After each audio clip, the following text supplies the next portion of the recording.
အားလုံးပဲမင်္ဂလာပါ Morning အားလေဟုတ်သေးလား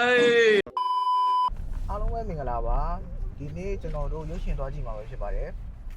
เนาะအစကတော့ Final Destination ကြည့်ကျင်တာပါဒါပေမဲ့နေ့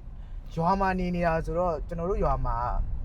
Final Destination ပြတဲ့ရုံမရှိပါဘူးဒါပေမဲ့ကျွန်တော်တို့ရွာမှာဒီနေ့စကားတော့ review တွေအများကြီးဖတ်ထားလို့ကောင်းတယ်ဆိုလို့သွားကြည့်မှာပါနေမဝင်ရွာပါကျုပ်တို့ရဲ့ရွာမှာဘယ်မှမသိတဲ့ဇက်ဖွဲ့တစ်ဖွဲ့ဇက်လာကခဲ့ကြတယ်တွေ့ပြီဗျာတွေ့ပြီဟာတွေ့ရတယ်အေးဘော review တွေမှာကောင်းတယ်ဆိုတော့ review ဘတ် review ကိုအခုချိန်ကြီးမတွေ့ရသေးပါဘူးဟုတ်လားခုနှစ်ခုလောက် post တွေ့ပြီဘတ် review လုံးဝမတွေ့ရသေးဘူး Oh my god wow ဒီဗီဒီယိုတက်သွားလို့ရှိရင်အတန်တွေကဝဲရင်လည်းဝဲနေလိမ့်မယ်ကွာကောင်းရင်လည်းကောင်းနေလိမ့်မယ်ဟုတ်မှာပုံမှန်ရေးသွားအောင်နော်ကျွန်တော်တို့ဒီဥစ္စာအခုမှစပြီးတော့မိုက်ကဆန်းရတာဆိုတော့ပထမဆုံးဘလော့ဆန်းတော့ဆန်းထားတယ်ဒါပေမဲ့ဟိုနေ့က6ဆန်းတာနော် Can you hear me now Good မြန်မာကားကြည့်မယ်ပြီးရင်နည်းနည်းဆက်ပွားမယ် ဟိုရုပ်ရှင်စီရင်တရားဆွဲလို့ရတယ်မဟုတ်လေငါတို့ကကြည့်ရလေခိုးကူကလည်းမခိုးရိုက်တာလည်းမဟုတ်ဘူးလေယုံထဲမှာခိုးရိုက်ရင်လည်းငါတို့တရားဆွဲလို့ရမှာယုံထဲမှာခိုးရိုက်ပြမှာပဲဖြစ်ပါယုံထဲမှာခိုးရိုက်ပြတယ်မင်းမဲ့လိုက်သွားတော့ငါတော့မလိုက်ဘူးကျွန်တော်မပါဘူးဟောအားလုံးကြည့်နေကျွန်တော်ဆန္ဒနဲ့ပါဟုတ်တယ်တာမာရောလက်မှတ်ဖို့ပြီးအကုန်လုံးကြည့်လို့ရပြီလိုက်တာတော့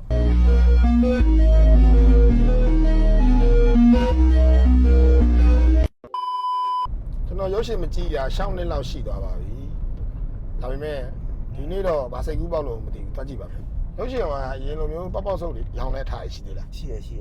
သူကအဲ့လိုကွာဘာဖြစ်လို့ရုပ်ရှင်ရုံတွေမှာတော်တော်များများဒီနိုင်ငံခြားရေးမှာအဲ့လိုဘာလို့ပေါက်ပေါက်ဆုပ်ရောင်းလာဟုတ်ရပေါက်ပေါက်ဆုပ်ကအကြိုက်စားလို့ရတယ်လေသူကတရေသားကွာမြင်ရုပ်ရှင်ကြည့်ရင်ဗဇက်ကလှုပ်နေရအဆင်ပြေအကြောင်းနေကြကြီးတို့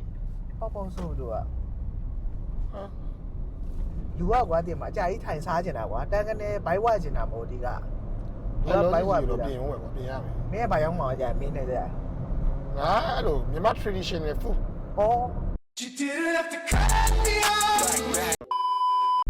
ရုပ်ရှင်ရောက3နာရီခွဲရင်ပြမှာ3နာရီ15မှာ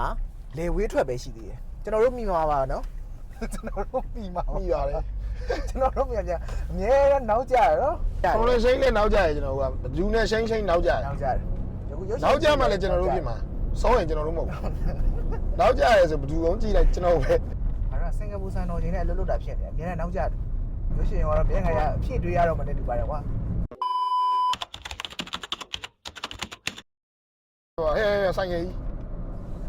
ဩအဲ့လက်နေကြကြီးမလုံးနဲ့ဖြည်းသွားနော်ညီမလေးရပြေးပါပြေးသွားမယ်မိုင်းတို့ကပြေးပါအေးမ yeah boy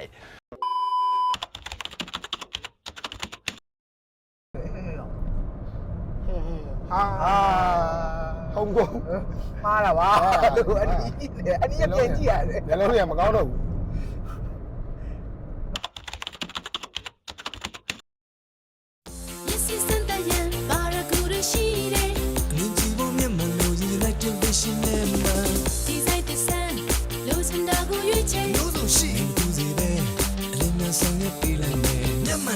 So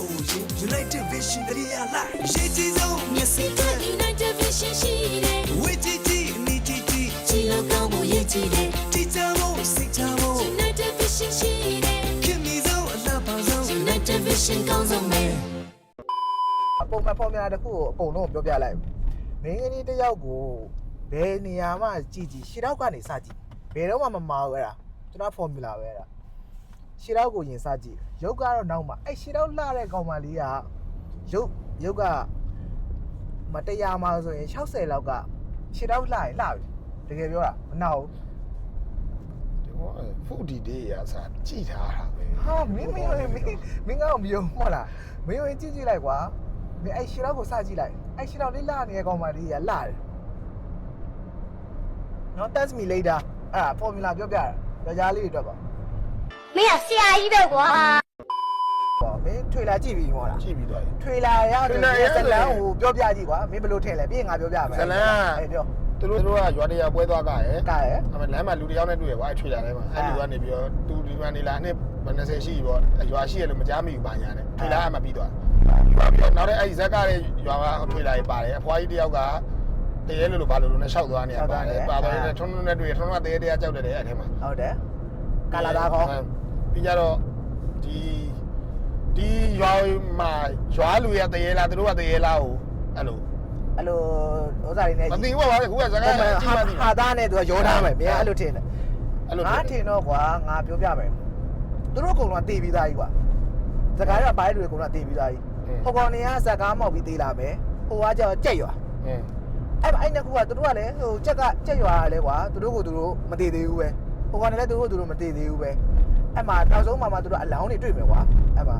ပြီးတော့အဲ့ညာဘက်လမ်းလျှောက်တယ်ဆိုတာကလည်းအဲ့လို sleep walking လောက်ပဲကွာဒီလားဟိုငါတေးရတရေမဟုတ်ဘူးအဲ့ရနေကြီးကဒီတိုင်းလူကြီးကွာလမ်းလျှောက်တယ်ပြီးတော့သူတို့တရေလျှောက်တဲ့အခန်းတွေထွေလာထဲမှာပါဘူးလေအဲ့တော့ဟုတ်လားပြီးတော့အေးမင်းပြောလည်းဟုတ်တယ်ကွာဟို သူတို့ဘာသာသူတို့ပြန်ကြောက်နေရလေသူတို့ကဘယ်သူတည်းမှမသိဘူး သူတည်းမှမသိပြီးတော့အဲ့ဟိုကလေဒီကြောဘူပြောတဲ့ဟာကဒီဇလန်အစမှာလည်းဖြစ်နေတယ်ဇလန်အဆုံးမှာလည်းဖြစ်နိုင်တယ်လေသူတို့အဲ့ရွာကြီးကနေထွက်လာတော့ပြောရဲဆိုတာဘယ်လိုဖြစ်မလဲတော့မသိဘူးအခုကကြည့်မှတော့သိမှာနော်ဇလန်အနေနဲ့မြန်မာရိုးရိုးမြန်မာကားတွေလို့ခံမှန်းလို့မရဘူးနော် ဘာဖြစ်နေလဲဒီကားကောင်းမပြောနေလေအေးကားကောင်းလည်းကောင်းပဲ ကျမရဲ့ခံစားချက်တွေမကောင်းတော့ကျမရဲ့ခံစားချက်တွေမကောင်းတော့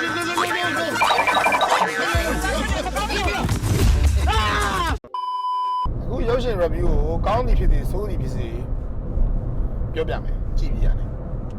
review ဖတ်ပြရတဲ့လူတွေကတော့ကျွန်တော်တို့ပြောမဲ့ review နဲ့တူနေမှာပါအများဆုံးကတော့အများစုကတော့ကျွန်တော်တို့ထင်တဲ့ဥစ္စာကိုထပ်ပြောပြမယ် ဟုတ်နော်ဘာလို့ကအခုဆိုရင်ဒီကားကောင်းတယ်လို့ပြောလို့ရတယ်ဘာလို့ဆိုတော့ငါတို့မြန်မာကားတော်များဆိုငါတို့မှန်းလို့ရတယ်ကွာဒီမလားဒီထွေလာကြီးကြည့်လိုက်တဲ့ဒီကားဘယ်လိုအခုကျတော့အခုလက်ထိကငါတို့မှန်းလို့မရသေးဘူးဆိုတော့ဒီကားမစိုးသေးဘူးအခုလက်ထိကိုအခုဘာမှမကြည့်ရသေးဘူးထွေလာပဲကြည့်ရတာတော့ညမလို့တွားကြည့်မှာအမှန်တကယ်ကြည့်ကျင်တာကတော့ Final Destination နော်အဲ့လေးကြည့်ကျင်တာအမှန်တကယ်က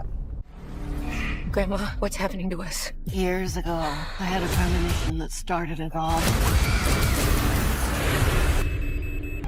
I saw what death was about to do. He's a relentless son of a bitch. I held him off for years.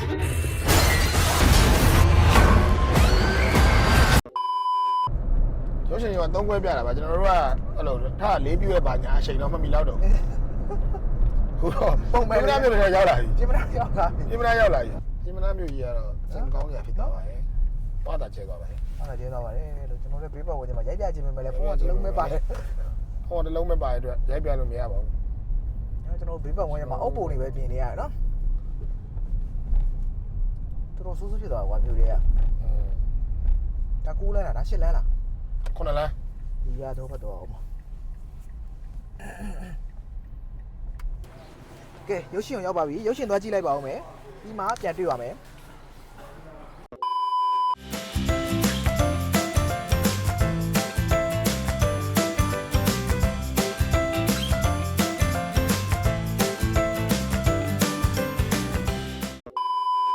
ကြောက်တယ်မှာငါအစကတည်းကသိရင်မင်းကိုကာလာသားကောင်းရာလူငါမင်းကိုမပေးဘူးဟိုကောင်ကမှုကြောင်ညွန့်ပေးတယ် ကြောက်တယ်လို့ပြောနေတာမဟုတ်ဘူးဗျကြောက်တော့မပြည့်တဲ့မပြည့်အောင်ကြောက်ကတားနေတာ အဲ့ဒါဒုက္ခရောက်လာတဲ့လူဒုက္ခရောက်လာတဲ့လူကငါတို့ကကူညီရမှာပဲရကြောက်တတ်နေဒီမှာရွာကာရာသားကောင်းအလုပ်ကိုမလုပ်နဲ့တော့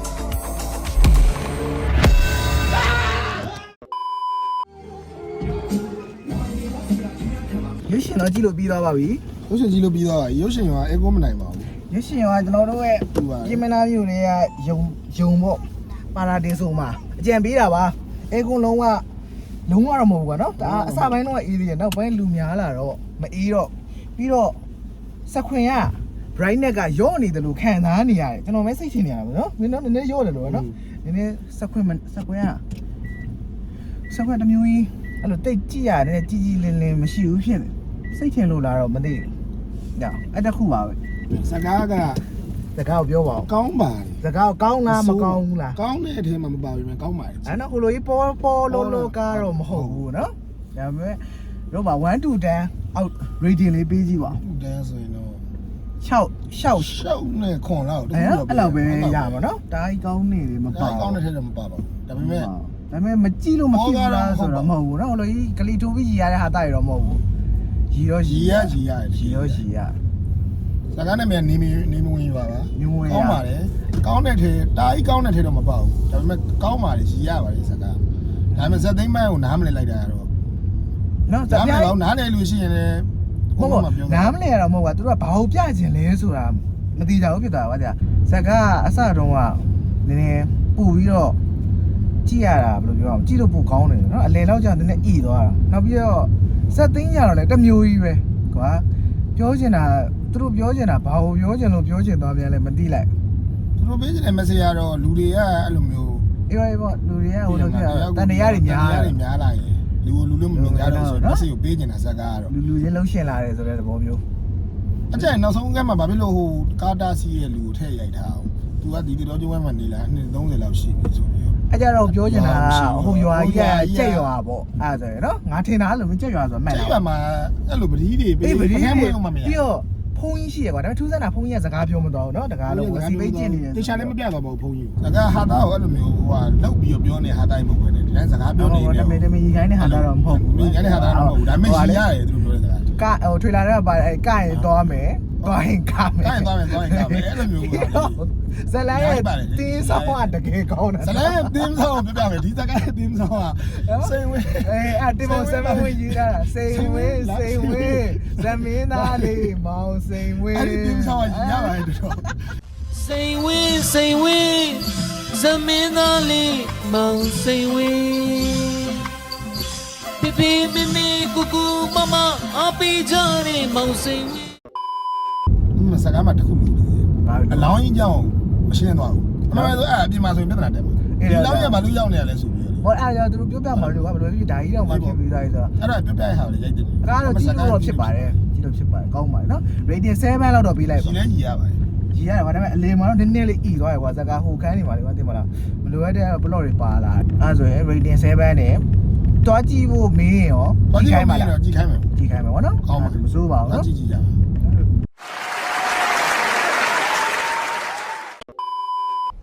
ကျွန်တော်တို့ကရုပ်ရှင်ကြီးပြန်လာပြီးတော့တခုသွားစားမလို့ပါ ရုပ်ရှင်ကြီးတော့ဘိုက်စာသွားပြီနော်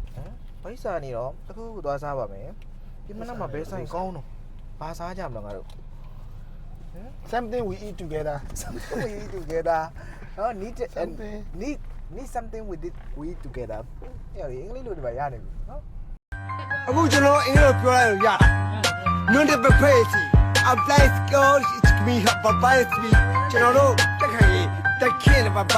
base ခုန်နေပပ စိန်ဝင်းဇမင်းသားလေးမောင်စိန်ဝင်းဝင်ကားဆိုင်ရောက်ပါပြီ အားလုံးဝိုင်းကုန်ပါ ဝင်ကားဆိုင်မှာ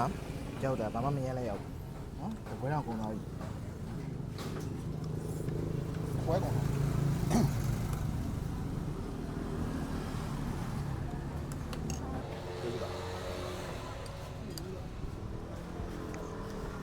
ဆောက်ယူကနှစ်ပွဲရှိပြီလိုစင်းခောက်စဲကိုစားတာဒီဘက်လည်းပဲ မင်း အချစ်အစကြည့်ရဲ့ဟေးလူလိုစားစမ်းပါဟေးဒီနဲ့ညာရမှာတွေ့ရင်သိကျင်တော့နာနေပြီလေဝါဒီမလေး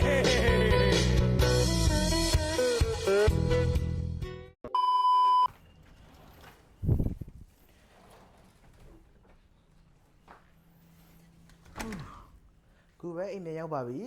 ဆောနာကတက်ရုပ်ရှင်ကြည့်ပြီးတော့မွေးငါးစားပြီးတော့